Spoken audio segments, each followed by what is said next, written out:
tears for the tear god, salt for the salt throne, and gas the leaf tribe.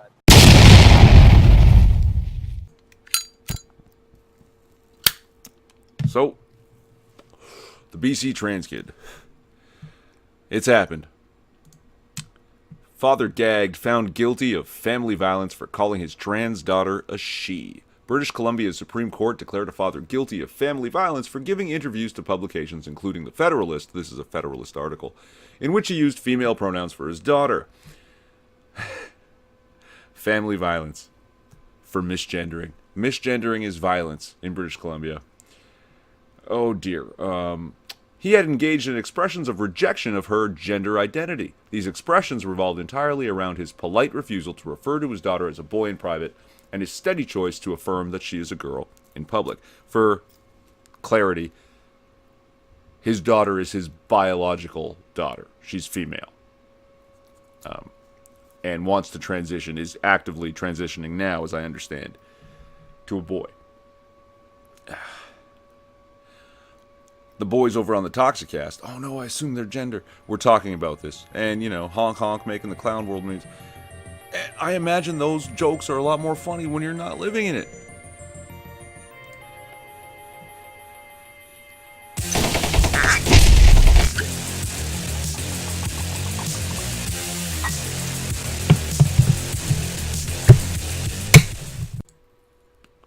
So I'm going to link this article, but I'm not going to cover it in the order that the article does. I want to stick with the speech and free speech idea first, and then we'll tackle more of the transgender, gender dysphoria idea. What Justice Marzari found particularly egregious was not the father, Clark's, private interactions with his daughter, but his continued willingness to provide interviews to the media in which he identifies Maxine, the daughter, as female, uses a female name for Maxine. These are in brackets because it's not her name, and expresses his opposition to the therapies Maxine has chosen. According to the court, this willingness placed Maxine at a significant risk of harm. Now, it's not harm because of anonymity, but because family violence of a public denial of Maxine's gender identity was regarded as likely to cause Maxine distress, right? Was likely to lead to a variety of dangers, including self-harm. So here we have this idea, not only that misgendering is in and of itself violence, but that words used by a person that aren't threats or calls to action may induce a person to harm themselves. So the daughter is mature enough to make her own decisions as to whether or not she should undergo medical treatments for a condition that she may or may not have, and treatments that may or may not work. Again, just got to circle back to that. But not mature enough to slough off the words of other people, and she'll hurt herself. The responsibility is put onto somebody else's shoulders while she's declared well enough and healthy enough and mature enough to make this drastic life-altering decision. But, sticks and stones. Wow. Marzari argued that the people and organizations to whom Clark granted interviews had shown themselves fundamentally opposed to transgender ideology, yet Clark continued to support the media organizations, posting his commentary with additional interviews. This kind of attitude was, in Marzari's view, justification for enjoining Clark from sharing any information with journalists, this is the gag order, or with practically anyone outside his legal team. Now this, I'm not entirely sure if that's true. I haven't actually seen the judgment, the court order, but we'll see. About his daughter's sex, gender identity, sexual orientation, mental or physical health, medical status, or therapies. The court also emphasized that Clark must not allow relevant documents, petitions, affidavits, letters, court orders, to come into the hands of third parties not authorized by order of this court or with written consent from his daughter. Now, this is particularly weird here. While forbidding Clark to speak to the public about his daughter's case, Marzari stated that she was not overriding Clark's freedom of thought and speech. There is no requirement that Clark change his views about what is best for Maxine, she explained. It is only how he expresses those views privately to Maxine and publicly to third parties that is affected. So, maybe I don't have enough legalese for this, but it sounds very much like Marzari is saying, I'm not restricting your freedom, just the act of speech. And is that a thing? Like, if Marzari tied Clark up to a pole and then said, you're allowed to leave. You have every right to leave. I haven't infringed on your right to leave, only on your ability to do so. Is that like a legal thing? Is that a legal loophole? Is that how that works?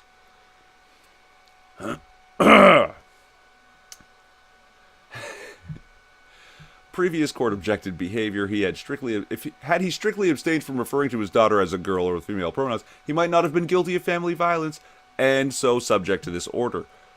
So if you had just shut your mouth like we told you, we wouldn't have to actually physically shut your mouth while claiming that you still have the right to open it.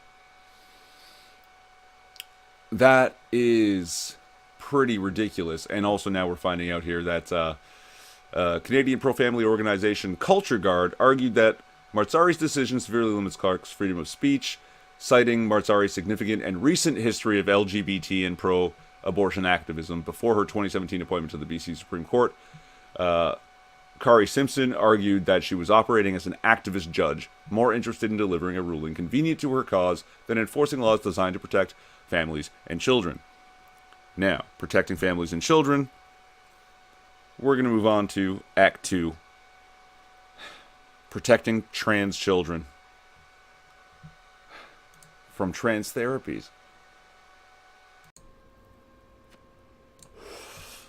While the main thrust of Marzari's ruling focused on Clark's public statements, Marzari also ordered that Clark be enjoined from exposing Maxine to any materials that might question whether her gender identity is real or the treatments she seeks are in her best interests. That's ridiculous because there are plenty of experts who still disagree. Like, the science on this is not settled, and trying to settle it by law is fucking clown world. There are plenty of experts in the field who don't think that transitioning is the best treatment for people with gender dysphoria.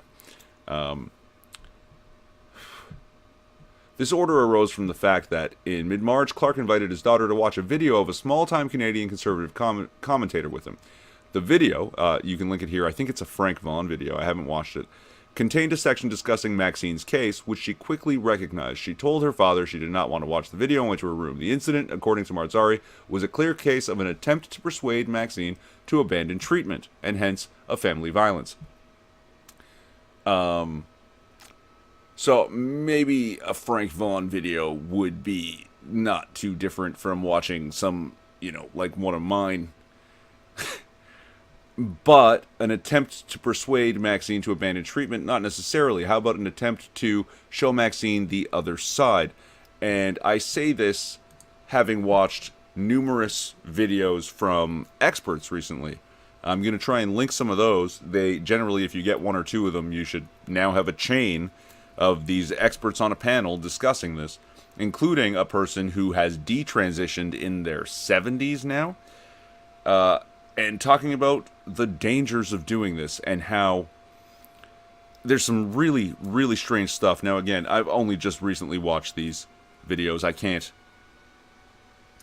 I'm not an expert in it, so I'll leave it up to the videos, but there's some really interesting ideas, like the distress and stress caused by having gender dysphoria.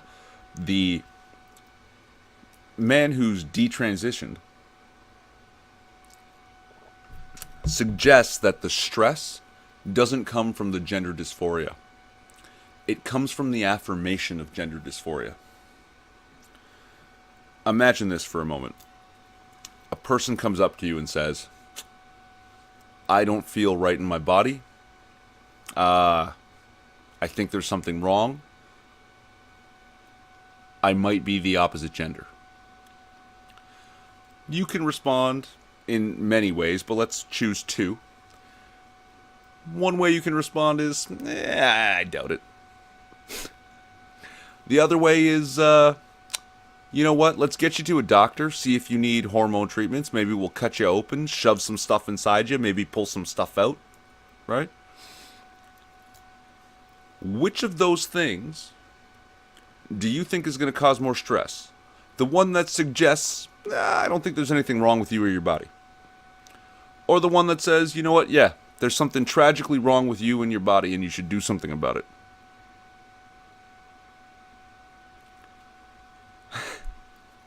Now imagine that this person is a child in your care, and the child's come to you, a parent, a teacher, or a supposed expert, looking for guidance. This malleable mind is now being told one thing or the other by the parent, the teacher, or the expert.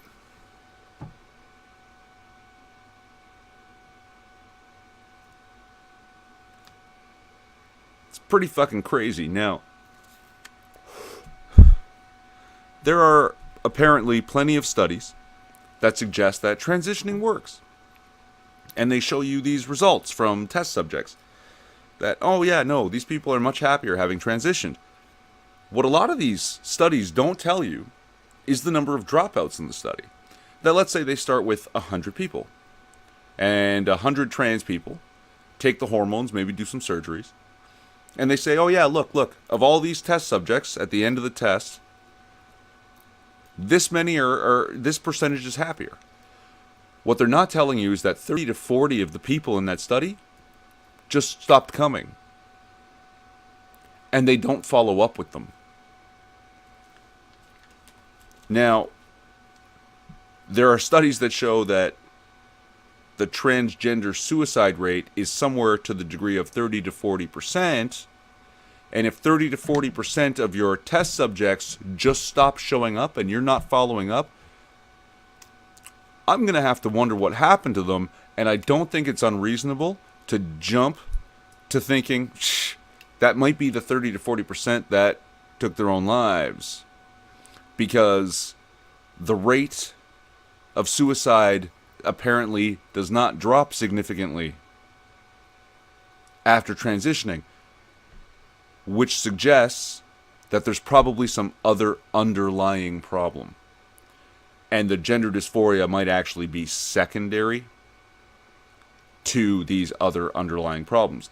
I'm not an expert. I'm going to link you to the rest of these videos.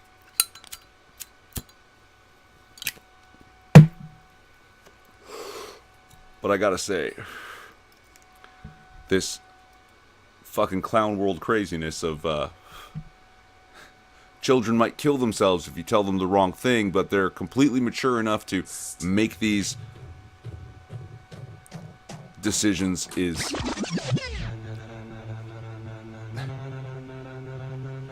driving me to drink.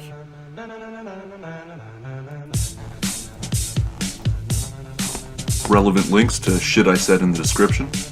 Maybe. I'm Irving Twin. Like, subscribe, or don't. It's a free country. At least it used to be.